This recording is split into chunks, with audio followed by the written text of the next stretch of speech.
अस्सलाम वालेकुम। मुंहिंजो नालो अरबाब आरिजो आहे ऐं तव्हां सभिनी खे ख़बर आहे त असीं जदोजहद करे रहिया आहियूं। हाणे तव्हांखे जस्ट मां हिकिड़ी मेन पॉइंट्स थो ॿुधायां, छो त लाइव सेशन इलाही डिघा था थी वञनि, इन करे जेको आहे मां सम्झो त शार्ट में तव्हांखे ॿुधायां त असीं जदोजहद कीअं छाजी कयूं था या उन जी पॉइंट्स कहिड़ियूं आहिनि। सो उन में ईअं आहे त असां चाहियूं छा था, असां चाहियूं था त हिन असांजे पंहिंजे सिंध में जेका बि एजुकेशनल पॉलिसी हुअणु घुरिजे उहा हिकु ई हुजणु घुरिजे। असां इहो नथा चाहियूं त हिकु पॉलिसी जे अंदरि वरी ॿियूं 5 पॉलिसियूं अची वञनि। असांजो मौक़िफ़ इहो रहियो आहे त जॾहिं हिकु IBA सखर वारनि PhD ऐं JST जी जॾहिं टेस्ट वठी चुकी आहे, उनजो रिज़ल्ट बि अनाउंस थी चुको आहे, असांजो मौक़िफ़ इहो आहे त रिज़ल्ट अनाउंस थियण खां बाद में एतिरियूं पॉलिसियुनि में जेके तब्दीलियूं अचनि थियूं पियूं इहे न हुजणु घुरिजनि। इहो असांजो मौक़िफ़ आहे। थियो ई आहे त जेको पंहिंजो असांजो एजुकेशन डिपार्टमेंट आहे उन इहो जेको आहे सो माना मौक़िफ़ रखियो आहे त माइनॉरिटीज़ खे माना उन्हनि हिकिड़ी उन जे लाइ अलॻि रखी आहे पॉलिसी, फीमेल जे लाइ अलॻि रखी आहे, मेल जे लाइ अलॻि जेको आहे सजेस्ट कई आहे, ऐं स्पेशल पर्सन्स जे लाइ अलॻि कई आहे, ऐं हार्ड एरियाज़ जे लाइ अलॻि आहे। मुख़्तलिफ़ कैटेगरीज़ ठहियल आहिनि जंहिंमें कंहिंखे 33 ते पास कयो वियो आहे, कंहिंखे 40 ते पास कयो वियो आहे, कंहिंखे 50 ते, कंहिंखे 55 ते। हाणे असांजो छो त इहो हिकिड़ो ओपिनियन आहे पंहिंजे डिपार्टमेंट जो, पर असांजो वरी मौक़िफ़ थोरो उन खां मुख़्तलिफ़ आहे। असांजो मौक़िफ़ इहो आहे त जेको 40 आहे उन ते पासिंग रखी वञे 40 ते, उन खां पोइ top to bottom merit list ठाही वञे। अगरि प्राइमरी स्कूल टीचर जी जेका पोस्ट आहे उहा यूनियन काउंसिल जे बुनियाद ते भरणी आहे त उन यूनियन काउंसिल जी मेरिट लिस्ट पंहिंजी ठाही वञे अलॻि सां। JST वारी जेका पोस्ट आहे उहा छो त तालके जे बुनियादनि ते आहे त उहा तालके वारी मेरिट लिस्ट ठाही वञे।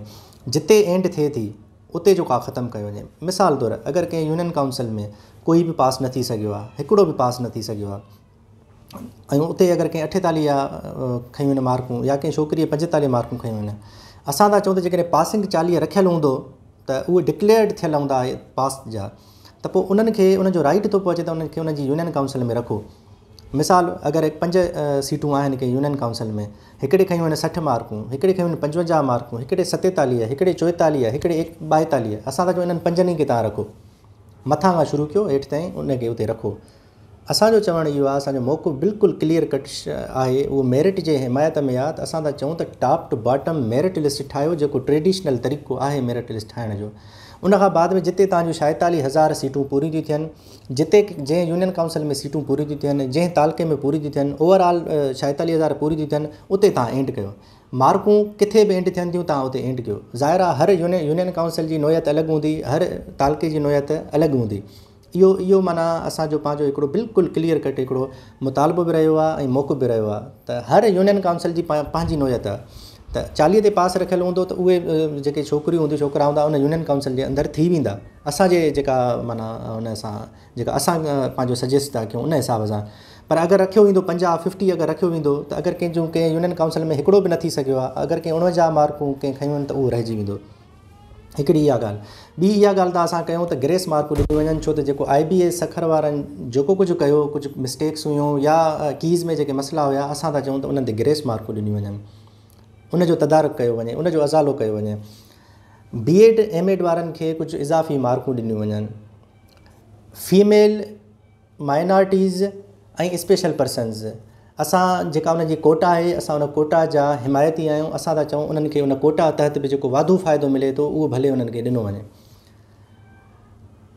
ॿियो असां आख़िर में इहो था चऊं त जेके ऑफर लेटर आहिनि उहे इहे सभु माना हिकिड़ी नज़रसानी करे हिन पॉलिसी ते, ऐं हिकिड़ी सॼे हिकु सिंध लाइ हिकु ई पॉलिसी जोड़े करे उन में पंहिंजा कोटा सिस्टम जेको बि जंहिंजो हक़ु आहे उहो उन्हनि खे ॾेई करे ऐं जल्द खां जल्द उहा फाइनल कई वञे। उन खां बाद में इन्हनि दोस्तनि खे जेके बि थियनि था, male female minorities hard area जेके बि आहिनि स्पेशल पर्सन, इन्हनि सभिनी खे जल्द अज़ जल्द ऑफर लेटर ॾेई करे उन्हनि खे जॉइनिंग ॾिनी वञे। इहो असांजो हिकिड़ो मौक़िफ़ रहियो आहे। ऐं इन ते कंहिंजो इख़्तिलाफ़ थी सघे थो, पर हीअ असांजो पंहिंजो ओपिनियन आहे, जंहिं ओपिनियन ते असां जदोजहद कयूं था पिया। ऐं उन में मां तव्हां सभिनी दोस्तनि खे जेके बि ॾिसण वारा आहिनि उन्हनि खे इहा ई माना रिक्वेस्ट कंदुमि त हीअ जेका असांजी जदोजहद आहे इन में असांजो साथ ॾियो। हीअ असां डिजिटल मीडिया ते बि असां हलायूं था पिया, असां कुझु फिज़िकल प्रोटेस्ट हिकिड़ो रिकॉर्ड में रखण जे लाइ उहो बि कयूं था पिया। उन खां अलावा असां मेल मुलाक़ातूं बि कयूं था पिया। मुंहिंजी जेका आहे सा रिक्वेस्ट आहे पंहिंजे एजुकेशन डिपार्टमेंट खे, सिंध गवर्नमेंट खे ऐं जेके बि वस वारा आहिनि उन्हनि सभिनी खे रिक्वेस्ट आहे त घटि में घटि असांजी ॻाल्हि खे ॿुधो वञे। हीअ असांजो मौक़ुफ़ आहे, असांजी ॻाल्हि खे ॿुधो वञे ऐं उनखां बाद में तव्हां जेको बि फ़ैसिलो कयो था उहो असांखे यकीन आहे त जॾहिं असांजी तव्हां ॻाल्हि ॿुधंदव त उहो उनजे हक़ में ई हूंदो फ़ैसिलो जेका असां ॻाल्हि कयूं था। असां उन ते पुरुमीद आहियूं ऐं मां सभिनी खे रिक्वेस्ट बि कयां थो, मोहतरम आसिफ़ अली ज़रदारी साहिब खे ऐं मोहतरम बिलावल भुट्टो ज़रदारी खे, अदी आसफ़ा खे, अदी बख़्तावर खे ऐं जेके बि पंहिंजा उहिदेदार आहिनि पाकिस्तान पीपुल्स पार्टी जा, उन्हनि सभिनी खे मुंहिंजी रिक्वेस्ट आहे, हीअ पढ़ियल लिखियल नौजवाननि जो आवाज़ु आहे, हीअ यूथ जो आवाज़ु आहे, इनखे बराए महिरबानी ॿुधो। असांजो इन खां अलावा ॿियो को बि मक़सदु कोन्हे। हीअ असांजी 1 पॉइंट हिकिड़ी एजेंडा तहत हीअ असां स्ट्रगल स्टार्ट कई आहे। असांजो अगरि हीअ मसइलो हल थो थी वञे असां ख़ामोश करे वेही रहंदासीं ऐं इन पूरे सिंध मां जेका हीअ बेचैनी पखिड़ियल आहे इन जो बि माना हिकिड़ो अंत अची वेंदो ऐं उनखां बाद में सभई जेके बि नौजवान आहिनि उहे ख़ुशि बि थी वेंदा ऐं सभई तव्हांखे दुआऊं ॾींदा। वॾी महिरबानी।